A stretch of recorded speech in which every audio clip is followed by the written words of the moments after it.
Bonjour à tous, la France méritait tellement mieux.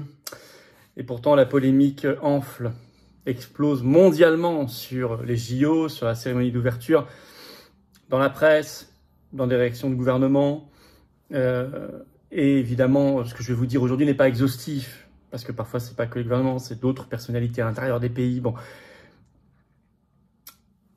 Macron, à la tête de la France, a passé son temps à s'humilier lui-même en 7 ans de pouvoir, là, et à humilier la France. Ça le dérange manifestement pas, il aime ça. Il n'a pas le droit de le faire, ceci dit. Et tous ceux qui ont contribué à ça n'ont pas le droit de le faire. Il va falloir rebâtir l'image de la France.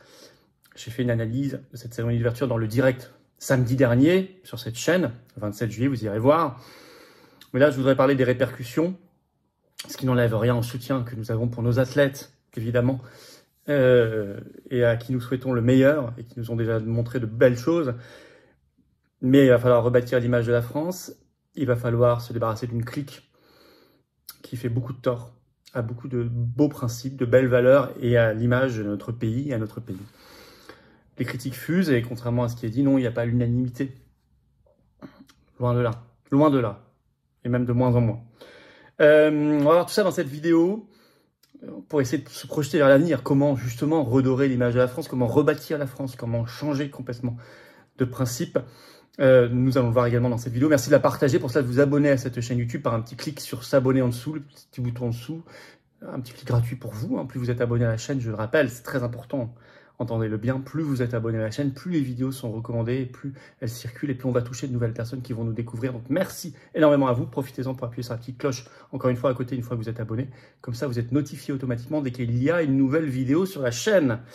N'oubliez pas, les assises de la souveraineté à Arras, ça arrive. Enfin, ça arrive, on a encore le temps, mais ça part très vite, les inscriptions. 14 septembre à Arras. Inscription par un lien sous la vidéo en description. C'est ouvert à tous, adhérents, patriotes, comme non-adhérents, je le rappelle. Je rappelle aussi que si vous avez été préinscrit genre il y a un mois, c'est depuis 2 semaines les vraies inscriptions, il faut le faire. C'est indispensable. Sous la vidéo en description, évidemment, je vous appelle à le faire dès maintenant. Et je vous attends aux patriotes pour des belles valeurs, pour rebâtir la France, parce que c'est ça notre combat. C'est un beau combat pour nous, nos enfants. Vous pouvez adhérer, réadhérer ou faire un don au mouvement dès maintenant. Un mouvement qui est complètement indépendant, qui n'a pas un centime d'aide, ni des banques, ni privées, ni publiques, ni de l'État, ni de rien. Que les adhésions, réadhésions et dons, mais sans vous, on ne peut rien faire. Avec vous, on peut faire beaucoup de choses. Tous ensemble, on peut faire beaucoup de choses. Adhésion, réadhésion, premier lien sous la vidéo en description dès maintenant. Faire un don au mouvement. Deuxième sous la vidéo en description. Les liens sont également sur les-patriotes.fr, notre site en permanence. J'en reparle tout à l'heure. Allez, on y va. Allez, les critiques fusent. Redoublées depuis la cérémonie d'ouverture, évidemment. Je ne vais pas revenir sur le contenu de la cérémonie. Encore une fois, je l'ai vu, nous l'avons vu ensemble dans le direct et grâce à vos questions aussi dans notre direct samedi dernier sur cette chaîne, 27 juillet. Mais la presse mondiale, contrairement à ce qui a été dit dans la presse française, elle n'est pas du tout unanime. Elle l'est même de moins en moins. Là, au moment où j'enregistre cette vidéo, vient de sortir à l'instant dans la presse britannique, dans The Telegraph, un article pour dire l'Occident est vraiment malade puisque même Paris n'a plus rien à offrir au monde. Si c'était qu'une parodie woke de la scène. Je lis, c'est télégraphe. Ça vient de sortir il y a quelques minutes. Au moment où j'enregistre, je n'avais pas prévu, je ne l'avais pas mis sur la petite vidéo, je vous l'ajoute.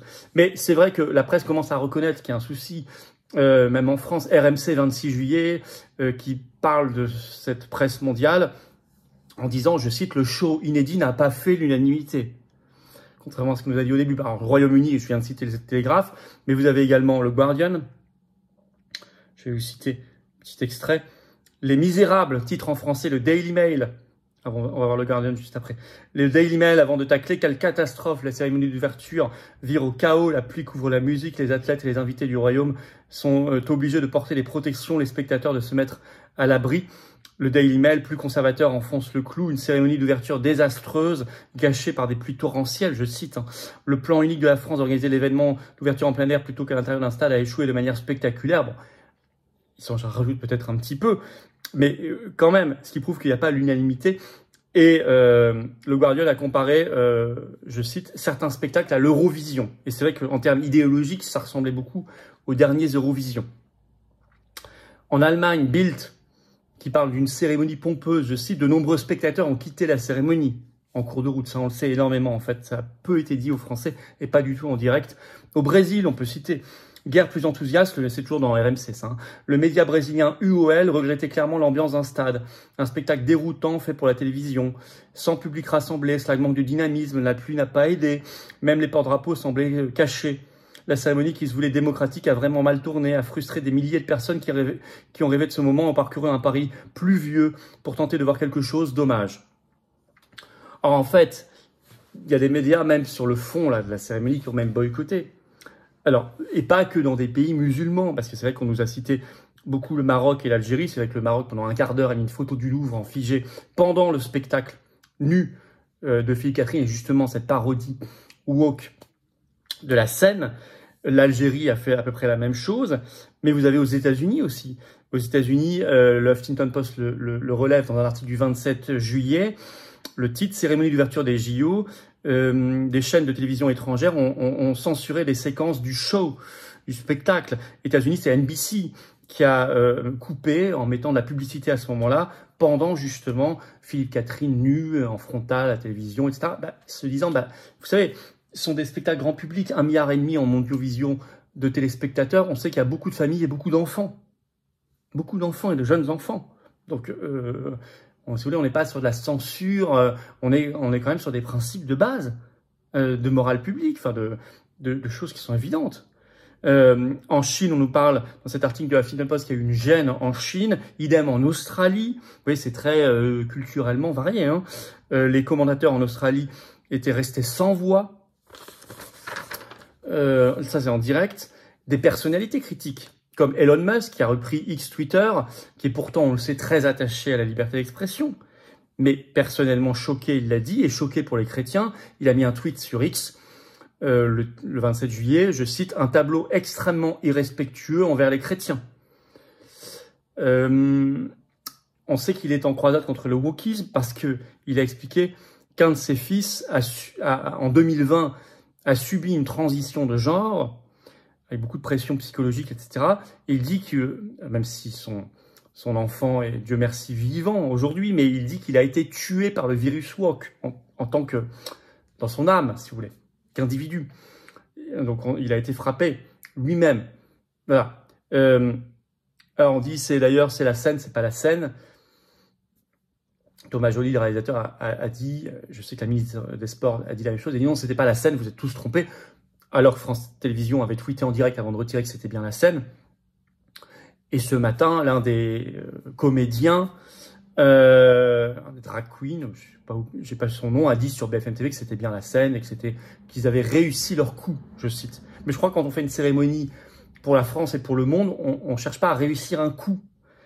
On cherche à unir, à rassembler, à faire du beau, à valoriser encore une fois l'histoire, la culture, l'avenir, le sport, un pays, une nation. Un monde rassemblé, un pays rassemblé. On ne cherche pas à faire un coup idéologique. Vous voyez bon, là, ils l'ont avoué, il l'a avoué lui-même. Alors, il y a des pays qui ont critiqué. Alors, j'en avais parlé un peu déjà dans mon direct samedi dernier, 27 juillet. La Russie, on va répéter un petit peu ce qu'a dit donc Maria Zakharova, porte-parole de la présidence russe, qu'elle a critiqué Paris, dont le centre-ville a été transformé en ghetto, je cite, inondé par les rats, je cite, pas faux. Le fait que la torche olympique a été portée par le rappeur toxicomane Snoop Dogg, bon, elle a fustigé la parodie LGBT de la scène, un sujet sacré pour les chrétiens. Elle a évoqué, alors ça c'est l'église orthodoxe russe qui évoque un suicide historique et culturel. Le journal sportif russe Sovetski Sport ajoute que le drapeau olympique à Paris a été hissé à l'envers.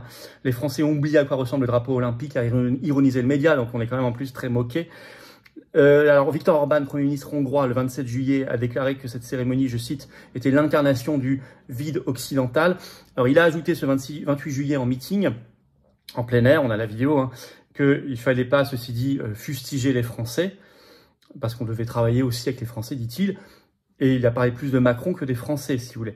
Il veut montrer aussi qu'il sait qu'il n'y a pas une unanimité pour accepter tout ce qu'il y avait dans cette cérémonie. Comme moi, j'ai reconnu depuis le début qu'il y avait aussi dans cette cérémonie des choses qui ne me posaient aucun problème, au contraire, comme le pont qui se met en bleu, blanc, rouge au début, le paquebot avec les mines réjouies des Français. Voilà. Mais ce ballon avec la flamme, tout ça ne pose aucun problème, au contraire, c'est plutôt sympathique. Mais même le concept de sortir dans la ville, sur la Seine, plutôt qu'un stade, c'est une belle idée. Et c'est ce que dit Orban. Mais il dit, mais attention, il y a aussi cette incarnation du vide occidental. Donc ça existe, ces critiques. Et elles sont dans d'autres pays. Alors le CIO lui-même semble très gêné, contrairement à ce qu'on a dit. Ça y est, les médias français doivent enfin le reconnaître. Le Figaro, le 28 juillet, qui titre « La vidéo donc de la cérémonie d'ouverture n'est plus disponible sur la chaîne YouTube du CIO dans plusieurs pays, en fait dans 200 pays. » Alors c'est pas clair la raison. Le Figaro croit savoir que c'est pour des problèmes de droits d'auteur numériques, parce que c'est un type du CIO qui leur a dit ça au téléphone. Mais le 28 juillet, donc on va citer quand même ce qu'il dit, hein, on va citer dans le Figaro ce qu'il dit ce responsable du CIO, si je trouve, voilà. Le CIO affirme, voilà, donc il n'en est rien, nous avons conservé les droits numériques sur certains marchés mondiaux, plus précisément le CIO n'a pas de droits numériques en Europe et au Royaume-Uni entre autres. En conséquence, les images où apparaissent les sites ou les logos officiels olympiques sont géobloqués pour ces marchés, ce qui explique pourquoi les vidéos ne peuvent pas être visionnées. C'est un peu bizarre. Alors vous avez quand même les cérémonies des anciens JO qui sont là, les précédents, y compris 2016, tout ça, mais pas... Alors par contre, c'est ça qui est quand même... qui met la puce à l'oreille. Le 28 juillet, il y a eu une conférence de presse du CIO qui, lui, n'a donné aucune explication, en fait, au retrait de la vidéo sur sa chaîne YouTube.